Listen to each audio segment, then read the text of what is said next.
Hello guys, আমি আবার একটা মিনি ব্লগ ভিডিও বানালাম।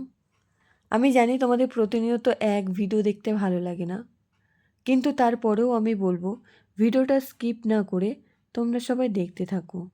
আমি হাজার কাজের ব্যস্ততার মধ্যে থাকলেও তোমাদের সাথে ভিডিও শেয়ার করি। আসলে যেদিন আমার ছুটি থাকে সেদিন সারাটা দিন আমি ঘুমিয়ে আর ঘরের কাজ করেই কাটিয়ে দিই।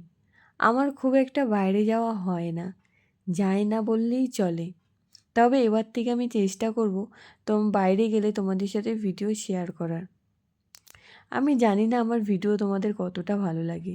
যদি ভালো লাগে তাহলে লাইক কমেন্ট করে অবশ্যই আমাকে জানিও। আমি তোমাদের সাথে আরও নতুন নতুন ভিডিও শেয়ার করব। আজকে কি মনে হলো আমি জানি না, বড্ড মায়ের হাতে রান্না খেতে ইচ্ছে হলো, তাই তাড়াতাড়ি একটু মায়ের মতন রান্না করে নিলাম। যদিও বা আমার জীবনের অর্ধেক রান্না আমার মায়ের থেকেই শেখা। আজকের ভিডিওটা এই পর্যন্ত। দেখা হচ্ছে নতুন একটা ভিডিওতে। ভিডিওটা যদি ভালো লাগে তাহলে লাইক কমেন্ট করে জানিও।